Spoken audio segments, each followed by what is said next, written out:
Olá, quero compartilhar com vocês o texto de 2 Tessalonicenses, capítulo 2, a partir do verso 13 até o 17, onde o apóstolo Paulo fala a respeito da graça, do chamado eficaz de Deus. Diz ele: entretanto, devemos sempre dar graças a Deus por vós, irmãos amados pelo Senhor, porque Deus vos escolheu desde o princípio para a salvação, pela santificação do Espírito e fé na verdade, para que também vos chamou mediante o nosso Evangelho, para alcançardes a glória de nosso Senhor, Jesus Cristo. Assim, pois, irmãos, permanecei firmes e guardai as tradições que vos foram ensinadas, seja por palavra, seja por epístola nossa. Ora, nosso Senhor Jesus Cristo, mesmo e Deus, o nosso Pai, que amou e nos deu eterna consolação e boa esperança pela graça, consolem o vosso coração e vos confirmem em toda boa obra e boa palavra. Vamos orar? Senhor, dê-nos, através do Teu Espírito, entendimento da Tua palavra. Pastoreie o nosso coração. Te pedimos isto em nome de Jesus. Amém. A palavra de Deus, ela nos fala muito a respeito da ação bondosa, graciosa de Deus a nosso favor. E vemos vários momentos na Escritura Deus demonstrando isso ao seu povo. Nós vemos, por exemplo, quando Lázaro morreu e as suas irmãs chegam diante do Senhor Jesus e até de uma forma petulante dizem que de alguma forma Jesus era culpado pelo irmão delas estar morto. Elas dizem que se ele estivesse ali, Lázaro não teria morrido. Contudo, Jesus agiu de maneira graciosa para com Lázaro e para com elas, ressuscitando-o dentre os mortos. Bom, quando a gente olha para esse texto, a gente vai perceber antes de qualquer coisa é que a graça de Deus, que é sempre eficaz, ela não é proveniente de uma ação inicial nossa, mas de um amor e de uma bondade sincera de Deus para conosco. O texto diz no verso de número 1, devemos sempre dar graças a Deus por vós, irmãos amados pelo Senhor, porque Deus os escolheu desde o princípio para a salvação. Por mais tentemos concluir sobre a responsabilidade nossa, humana, na nossa própria salvação, nós esbarramos na informação bíblica que atribui a Deus toda a iniciativa para a salvação do homem pecador. Aqui Paulo diz que Deus escolheu.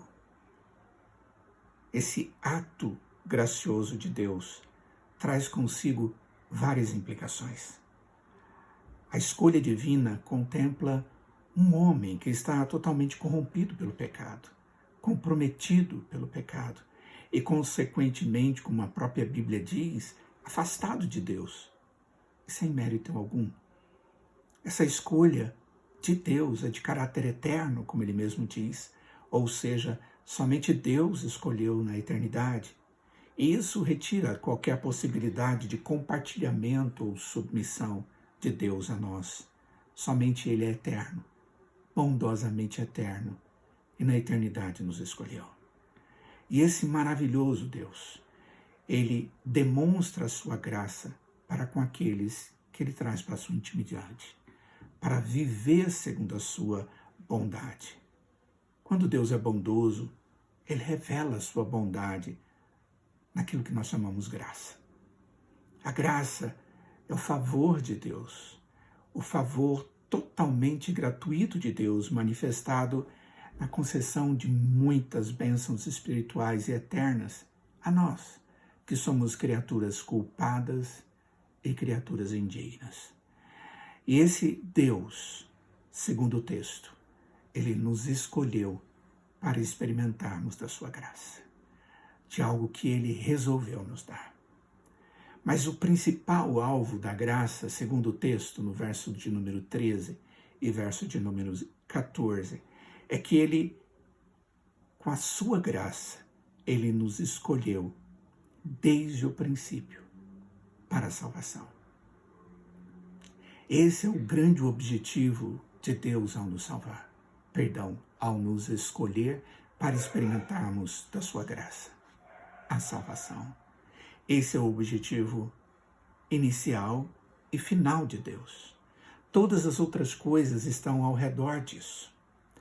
O propósito de Deus é nos salvar.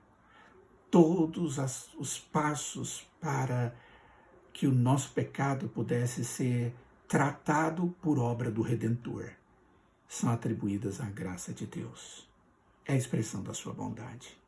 Esse Deus maravilhoso que pela graça nos redime é também pela mesma graça que nos justifica.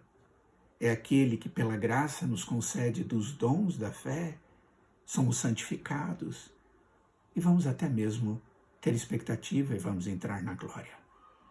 Mas esse texto da palavra de Deus também nos diz que essa graça maravilhosa que é proveniente de Deus e não tem nada a ver com os nossos méritos, essa graça que foca prioritariamente, objetivamente, na nossa salvação e tratamento do nosso pecado, é aquela que nos leva a ter uma vida hoje e eterna.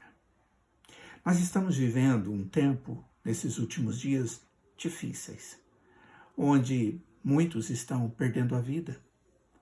É o tipo de situação que provavelmente a maioria de nós, para não dizer todos nós, jamais passamos. Muitos sofrendo porque já estão vivendo problemas da doença, outros na ansiedade, se isso pode ou não acontecer com ele mesmo ou com alguém bem conhecido. A primeira coisa que nós vimos é que a graça de Deus, ela aponta para a salvação. E isso deve ser a motivação da nossa tranquilidade e da nossa confiança em Deus. No verso 14 diz, para que também vos chamou mediante o nosso evangelho, para alcançardes a glória de nosso Senhor Jesus Cristo. Assim, pois, irmãos, permanecei firmes. A graça de Deus se manifesta de múltiplas formas na vida do cristão, para que nós possamos glorificar a Deus, para que possamos servir uns aos outros, para que possamos experimentar do amor de Deus e, através daquilo que aprendemos, conceder às pessoas o privilégio de conhecer a Cristo também. Pela graça, a palavra nos foi dada, o Evangelho foi dado, nós recebemos de Deus a salvação e agora podemos experimentar a expectativa da glória do Senhor. Nada pode tirar de nós a expectativa da glória do Senhor.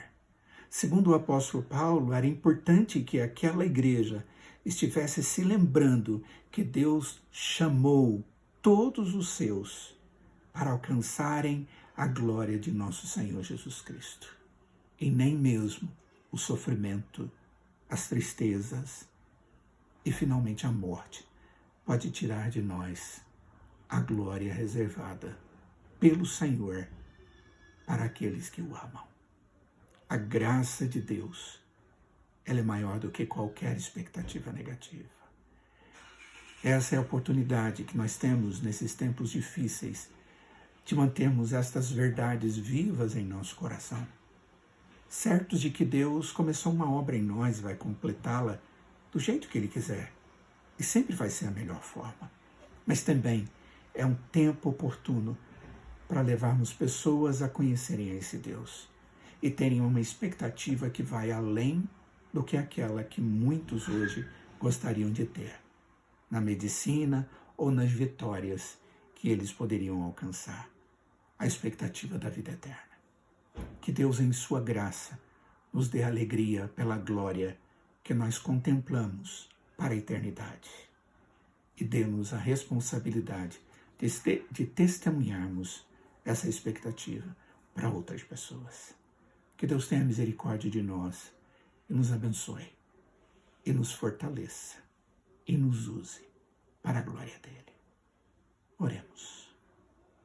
Ó Deus, mantenha os nossos olhos fitos na sua graça, e nos efeitos dela, sabendo que ela é perfeita, a tua graça como o Senhor é perfeito, e que a salvação que o Senhor nos deu jamais será perdida, e que nada pode nos afastar daquilo que o Senhor tem reservado para nós na eternidade, a glória na intimidade do Senhor.